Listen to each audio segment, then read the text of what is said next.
にちは。エソテリックマスタリングセンターの吉田城です。今回もエソテリック SACD 名盤復刻シリーズの最新タイトルを音楽の魅力とともにご紹介します。今回はクラシック2作品、ジャズ1作品、ジャンルも時代も異なる3タイトルです。今回はこの動画内でジャズのタイトル、エリック・ドルフィーのラストデイトのステレオバージョンとオノラルバージョンの比較空気録音もご用意しております。ぜひ最後までご覧ください。まずご紹介するのはフェレンツ・フリッチャイ式ベルリンフィルハーモニー管弦楽団によるベートーベンの交響曲集です。収録されているのは交響曲第3番英雄、第5番運命、第7番に加えレオノーレ序曲第3番、そしてエグモント序曲。ベートーベンの精神性と構築美が最も鮮明に現れる代表作が揃っています。フリッチャイは48歳で溶接した指揮者ですが、晩年に残したベートーベン演奏は力強さと精神的な深みが高度に融合した唯一無二の境地に達しています。とりわけ運命ではゆったりとしたテンポの中で一音一音を確信を持って刻み込み、ベルリンフィルの精巧なサウンドと相まって作品の構造が立体的に浮かび上がります。今回の SACD ではステレオ黎明期のオリジナルアナログマスターから DSD リマスタリングを行い、低減の量感やホールの空気感まで余すところなく再現しました。フリッチャイ芸術の到達点を最高の音質でお楽しみいただける決定版です。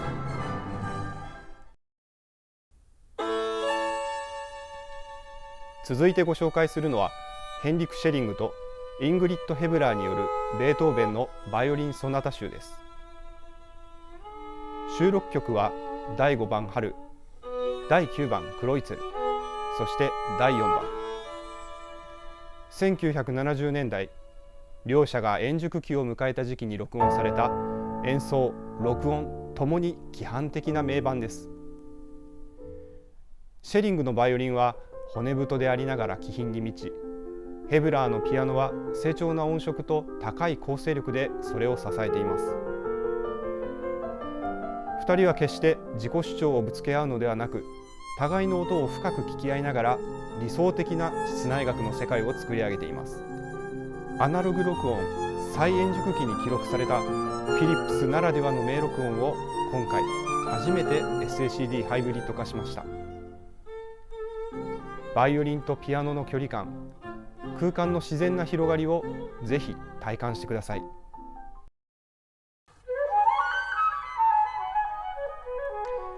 最後にご紹介するのはエリック・ドルフィーの生涯最後のスタジオ録音、アルバムラストデイトです。1964年、ベルリンで急逝するわずか1ヶ月前、オランダの放送局スタジオで行われたセッションで、ドルフィーはアルトサックス、フルート、バスクラリネットを持ち替え、極めて濃密な演奏を残しました。前編にわたって聞かれるのは虚飾を排した生々しい表現。中でも You Don't Know What Love Is でのフルート演奏は美しさと痛切さが同居する、まさに絶唱と呼ぶべき名演です。今回の SACD では後年にリリースされたステレオ音声を主として収録し、合わせて初期発売時のモノラル音声もスーパーオーディオ CD 層に収録しています。このステレオ音声は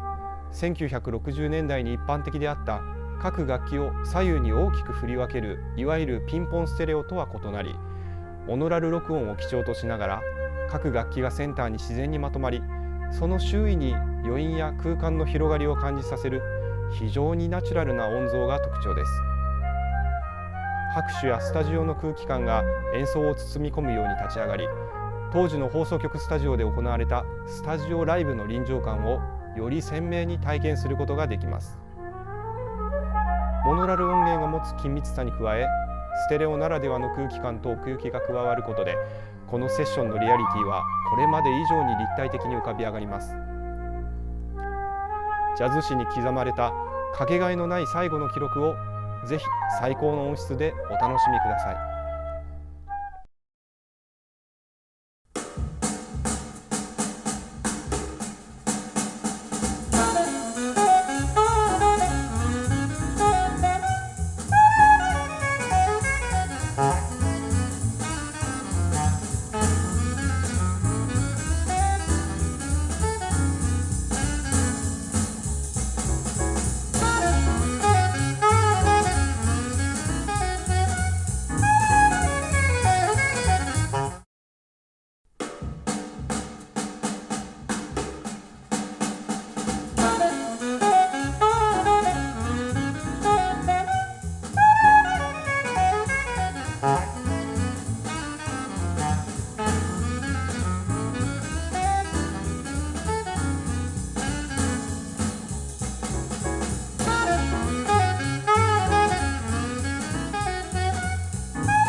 以上、2026年6月発売エソテリック名盤復刻シリーズ3タイトルのご紹介でした。エソテリック名盤復刻シリーズはエソテリック正規特約店にてお求めいただけます。ぜひお近くの販売店にお問い合わせください。それではまた次回の名盤復刻シリーズでお会いいたしましょう。